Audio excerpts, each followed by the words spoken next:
Liyue is a land where all kinds of rare and exotic treasures congregate, and where there are precious treasures, one is sure to also find those with the discerning eye. The very first owner of Shigu Antiques, the unconventional collector Mingwei, was just such an individual. Shigu Antiques of Feiyun Slope was frequented by well-to-do customers. Closed during the daylight hours, it only opened to customers once the moon began to rise in the night sky. The shop's customers were anything but ordinary. They were the wealthy and leisurely, people with outstanding taste. A meticulously crafted timepiece from Fontaine, incense from Sumeru, a wine goblet once owned by an aristocrat of Old Mondstadt, a wooden stool whose surface was once graced by the buttocks of an adeptus for all of 1 hour, a delicate jade teacup from which the Lord of Gia once sipped a sip of tea, a priceless celadon vase that Liyue's neighbor deity, the Animo Archon, once accidentally knocked to the ground, shattering it to pieces. All these and more were laid out for the customers to peruse at their leisure, each item just waiting for that one person with whom it shared a certain affinity. One night, a wealthy young man who was walking by happened to pause in front of the shop and began carefully examining the items on the shelves. The owner was struck by his long black robes, dark and solemn as the looming mountain peaks, and by his eyes which were the color of amber. This was no ordinary man. This Mingwei could tell with one look.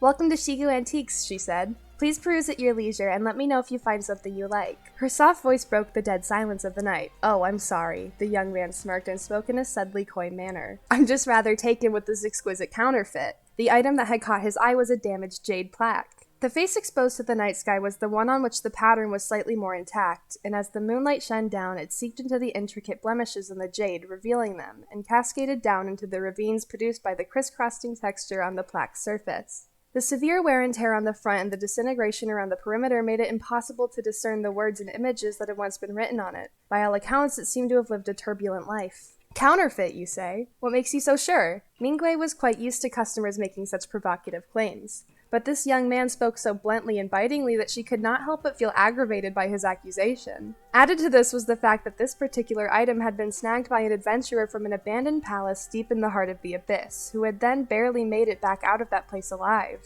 She recalled how she had haggled relentlessly with the adventurer to acquire the piece, and how in the end it had still cost her the better part of her fortune. If this truly was nothing more than a counterfeit, not only would it imply that she lost an immense portion of her wealth, but it would also mean irrevocable damage to the reputation of Shigu Antiques as connoisseurs of quality. Mingwei knew what she had to do. Not only must she somehow get rid of this calamitous customer who threatened to ruin her entire business, but she must also find a way to sell this jade plaque to him in the process. "Please continue," she said. "I would hope that you can give a detailed appraisal." As we all know, Teyvat was plunged into chaos 2.5 millennia ago when the gods declared war on each other, the ensuing conflict spreading to all people in all corners of the land. Teyvat may not have been divided into the same 7 nations we know today back in that age, but then, just as now, the people had their own settlements, cities, and civilizations. Gods whose names have now long since been forgotten were once venerated, worshipped, and even adored by their people. Our forebears took pearls and shells from the sea, jade from the mountains, rocks from the plains, and salt crystals from the earth, each to build idols in the form of their gods. Jade plaques of this kind are relics of that era. They belong to an ancient tribe who worshipped Rex Lapis, though of course the Geolord probably did not yet go by the name Rex Lapis at that time. This was an age when the people watched their gods clash in bitter battles before their very eyes. Rex Lapis would not establish the currency of the 7 nations and cast the first Mora coins for quite some time. So the tribes traded using pieces of ore that they would chance across from time to time, with idols made in the likeness of the Geolord to ensure their price stability. As you can see, mortal wisdom is quite a fascinating thing. They were making their own way in the world even before Rex Lapis had made provisions for them to do so.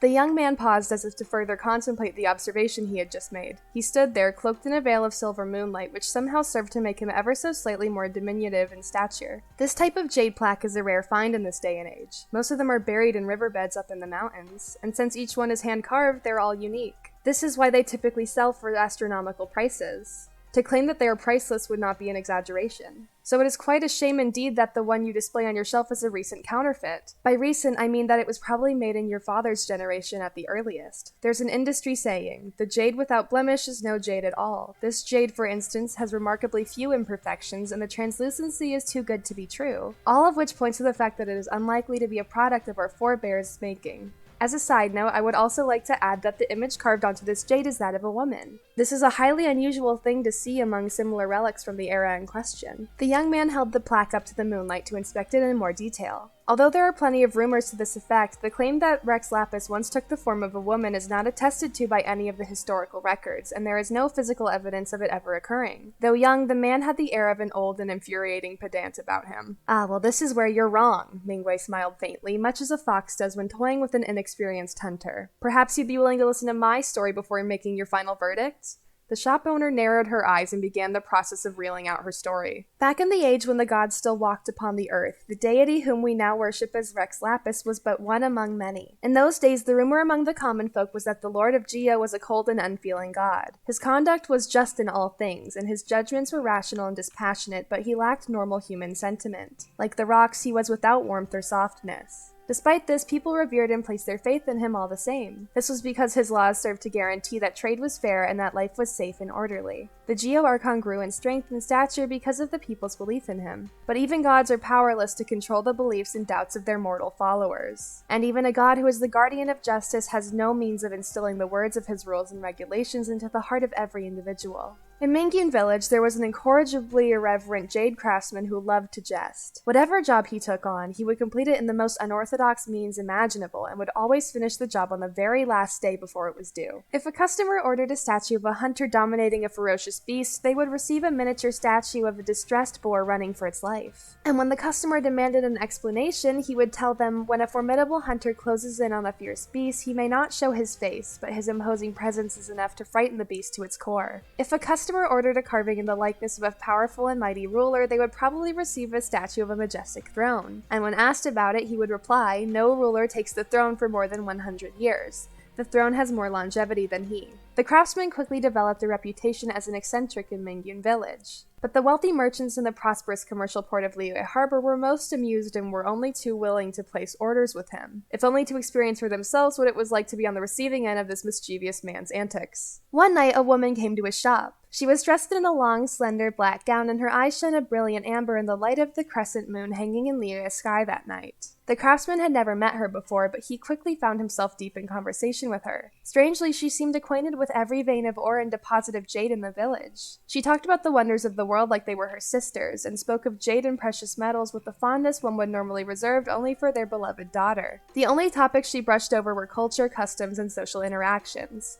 Perhaps she was not wise to the ways of the world, or perhaps she did not wish to discuss them. Regardless, there was certainly something out of the ordinary about this woman. At least the craftsman thought so. "I would like for you to make me a jade plaque bearing the likeness of the Lord of Geo on its surface." The woman finally stated her request once their broad-reaching and lengthy conversation had reached its end, and she was all but ready to leave. "But I have one condition. You may not conjure up our Lord's likeness from your imagination. You must carve the true likeness of our Lord relying on what you have seen with your own two eyes. Otherwise," she said, "I'm not paying a single mora." And so a deal was struck between the two, with an agreed turnaround of 3 days. On the first day, the craftsman dined and drank with his good friends. He did not take a single new job on that day. On the second day, the craftsman climbed a mountain to view the jade there, not seeing a single customer or acquaintance for the entire day. Only on the third day did the craftsman close the doors of his workshop and began carving away at the uncut jade, working from dawn till dusk until it was finally complete. When the crescent moon once again began to rise in the Liyue night sky, the amber-eyed woman returned and approached his doorstep. The craftsman proudly handed over the fruits of his labor, a jade plaque bearing the likeness of their god in female form. The woman was puzzled. She frowned and demanded an explanation. This was the explanation that he gave.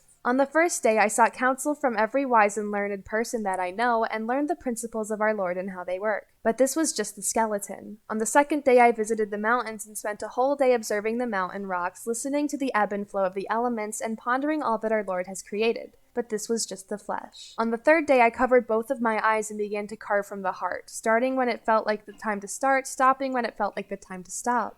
At last, this was the spirit." The craftsman smiled awkwardly, then added, "But I'm not even sure why it came out like this." The woman tilted the item back and forth in her hand as if contemplating something. "Interesting," she finally responded. "Incidentally, this reminds me of another story." She looked up at him with her amber-colored eyes and began the process of reeling out her story. "Liyue is a land where all kinds of rare and exotic treasures congregate, and where there are precious treasures, one is sure to also find those with a discerning eye. At the height of Liyue Harbor's prosperity, a myriad of goods and treasures flowed endlessly in and out of the land like the rising and falling tides. That age belonged, as does the current one, to the wealthy merchants and ship owners. It was an age in which the ones who reigned supreme were those who dared wrestle with the tumultuous tides of the market and the wrathful beasts of the ocean. Likewise, then as now, the port was constantly abuzz with sailors and laborers. Legend has it that Rex Lapis, when appearing in mortal form, does not always take the form of a distinguished gentleman fraternizing with the well-to-do of Yijing Terrace. Sometimes it is said he takes the form of a commoner and mingles with the miners, the fishermen, the sailors, and the peddlers. Back in that day, there was a certain fishing vessel owner who was notoriously harsh and critical in his temperament. He was always rude to those who worked for him, and whenever something wasn't to his satisfaction, he would jump to conclusions and start scolding them, even docking their wages without giving them the opportunity to explain their side of the story.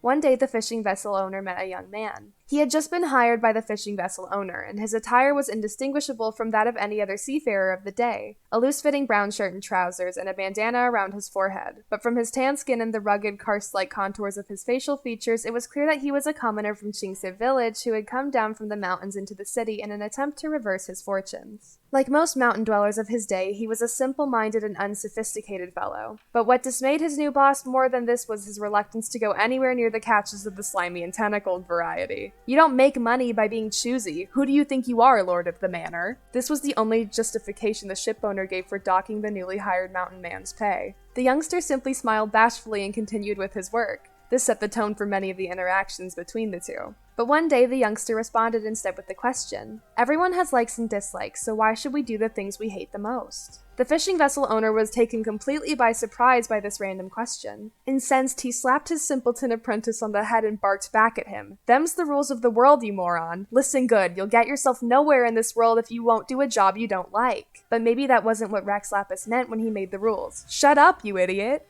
Maybe you'll understand better if I tell you a story. The young man's eyes shone like amber from the mountain mines in the light of the setting sun. "Oh, so you're a storyteller now, are you?" At the thought of this simpleton from a sleepy mountain village telling him a story, the fishing vessel owner found himself suddenly quite curious. "Go on then, but I expect you to work and talk at the same time." A mischievous smile flickered across the youngster's face, and a twinkle flashed in his eye. "Well then, let me tell you a story about a certain jade plaque."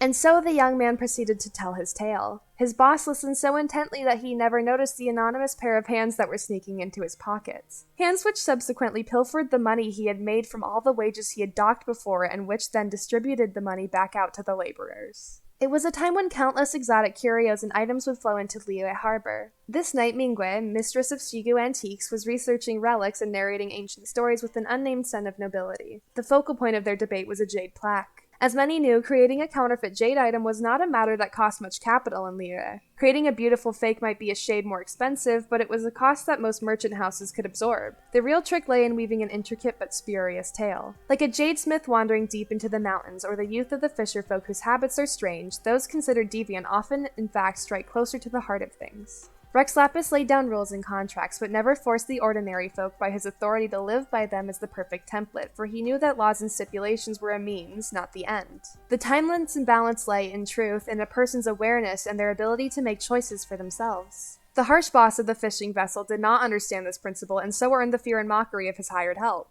As humans are, so too are antiques. Artistry, quality, rarity, and perfection are limiting factors, yes, but the true worth of a relic lies in its backstory. The picky young noble seemed not to wholly perceive this idea, and so had no qualms about calling the jade plaque a fake, denigrating its value. But if all of Shigu Antique's treasures were to be scrutinized with such a piercing and empirical eye, their worth would have been ground into dust. Like the tears of a maiden for her captain, which became eternal pearls, or a mortal king who carved a portrait of his deceased queen before sealing his own soul into it. These stories, these legends that should have faded with time were persevered, and thus teemed with life under the outer husk of those relics. A fine story. I'll take this fake then. The noble son nodded, his golden eye smiling. After all that, you still think this is a fake? Mingwei sighed lightly. Of course, the young noble could not help but smile, and indeed had never seemed happier since entering her shop. After all, the story you told about the jade plaques being ancient currency, it's nonsense. Nonsense that I made up.